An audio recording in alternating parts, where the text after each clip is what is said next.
Uh, Welcome back. Sorry about the abrupt cutoff in the last video, but I ran out of time without noticing it. And anyway, this item here is called Brimstone, and it's actually not too bad now that I look at it. It's quite a bit of damage, and it's actually rather slow, but it does a lot of heat and magical damage, which is important for a lot of you smashy types, because it bypasses a lot of the enemy's resistances. So that can be rather helpful if you want to use that. It can be helpful in certain situations. Of course, it would have been helpful in the previous area, where we fought lots of cold-based enemies who were susceptible to fire.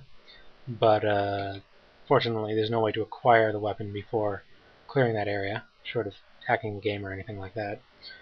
So I don't know. I thought that was kind of strange and a bit of a slap in the face, if you ask me. I mean, it would have been nice to have in the previous area, and actually would have given you some incentive to use it, but apparently this is not the case.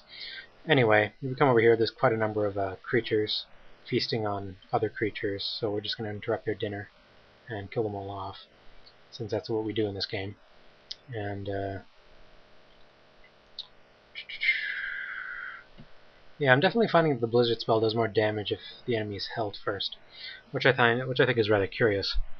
But anyway, we seem to be done with this whole Infernus place, so we're going to hightail it out of here before we get barbecued, and head on back to our to the astral plane and see if any developments have happened with those two shaman who were subduing the astral guardian, whatever her name was, Anea.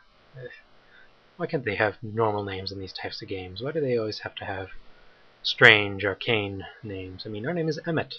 Emmett! It's a nice plain name. No one's going to forget that. It's, you know, it's ingrained in the literature. I don't know.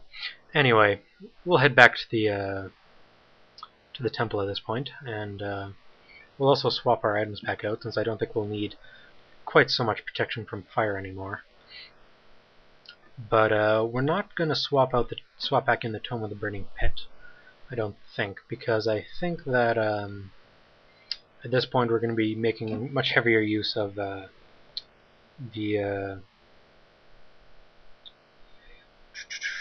oops, no, I didn't mean to do that. Much heavier use of the Great Wolf spell. So I think having something to enhance that, like the Ring of Magic that I swapped out there, would be a lot more helpful. I am going to swap the Fireball back in, but I don't think I'm going to cast it quite so often anymore.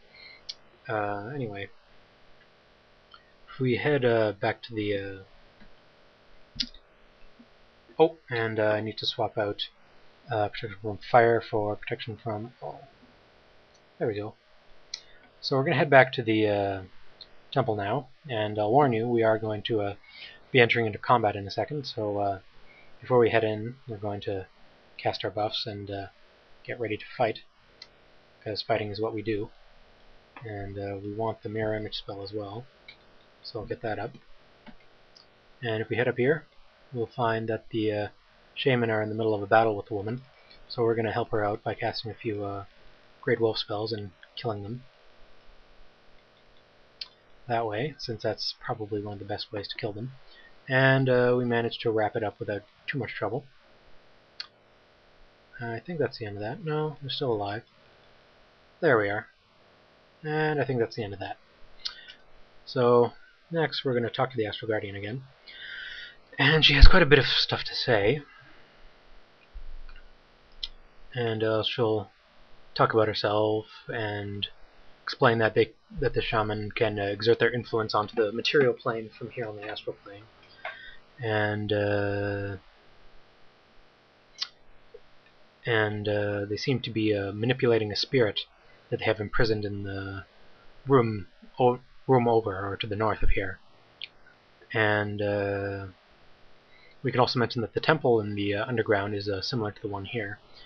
And after that, we're probably going to want to investigate her claim that there's an area to the north of here that's very similar, that has a spirit bound in it, and see if we can't do something about that. And maybe see whose spirit it is. And So what we're going to do is we're going to cast our spells and prepare our allies, I guess, as we don't want them to die either. But once that's done, we're going to go ahead and head inside and start fighting. And we immediately have a hold spell cast on us, so it's good that we had our mirror images up. Otherwise, we would have been in a lot of trouble, I think. And with a few Great Wolf spells, we can defeat our enemies without too much trouble. And as soon as we head in here, we see one of the Shaohul disappearing with a spirit.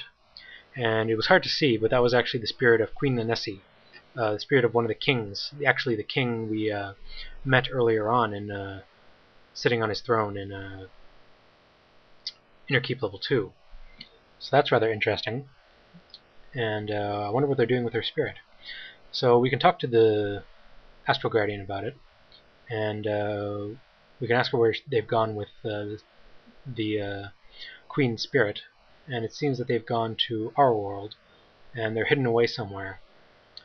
But she could open a portal for us, and in order to do that, we would need to acquire 2 items for her. One is her private necklace, which has been stolen by the Naga, and the other is the Earthstone, which is in the possession of Philip, the magician back in Avalon. So we're going to have to take care of those 2 things, and in order to do that, we're going to have to travel to the north up here and head over to the Naga's plane of existence. I can't remember what its name now. Notu or something like that. I don't know. It was a silly name, and I don't care to remember it anyway. And we're gonna have to try to get the necklace back from them. And after we've done that, we can head back to Avalon and pick up the Earthstone, since these 2 items are what are required to apparently open the portal to wherever it is the shaman ran off to with the Queen Spirit. So first we're going to have to head up here to the land of the Naga, and this area is actually considerably easier than the ones we were just in. We shouldn't have much trouble with this. It's just full of Naga who won't be able to see past our stealth abilities, and for the most part will just get killed by us rather quickly. So not too much trouble here, I don't think. Although our fireball is not nearly as effective as it was before, mostly because we got rid of the Tome of Burning Pit, not using that anymore. But not too big of a deal. I mean, they can't see us anyway, right? So it doesn't really matter how much damage we do, as long as we can kill them first. And we can always invest some more training points. We're back up to 249. So I suppose we always have that option available to us. Pump it into mysticism and get our damage back up a bit. And it would probably be useful anyway, because it enhances all of our damage spells, especially the ones like the Great Wolf spell, which is very important against the most dangerous enemies in the game, which are almost always spellcasters. And as you can see, clearing through this area isn't actually all that difficult at all. The Naga can't see through our stealth at all, and even if they could, they don't have any spells of their own, and they're rather slow, so they would never really be able to defeat us. In this chest we find 2 things. The Ring of Blades, which lets you cast the Shrapnel spell. It's one of the spells that the enemy casters have been employing since the start of the game, but it reduces your piercing and cutting resistances by quite a lot. So we'll take it, but we probably won't use it. And there's another magical scroll here that will probably let us learn another spell. Hint, it's the Deflect spell. Yes. Very helpful, that. And if we head over here, we'll find another chest with something called the Eye of the Merkswag, which is actually a pretty decent item altogether. It gives us quite a few bonuses, including a bonus to mysticism. I'll check if it's worthwhile later on. First I want to finish clearing out this area, or at least try to. I'm almost out of time. And killing these Naga are, again, not too big of a deal. We've pretty much cleared out this area already. There's nothing really left but a few wayward Naga. There's also some Merkswags here, but they're not worth any experience points, so I'm not going to bother stopping to kill them. Anyway, I think we're just about done with this place, so we can go ahead and head right on back. And since I'm reaching the 10-minute mark, I suppose I'll wrap up this video here. and I'll see you again in Avalon. Alright? See you then.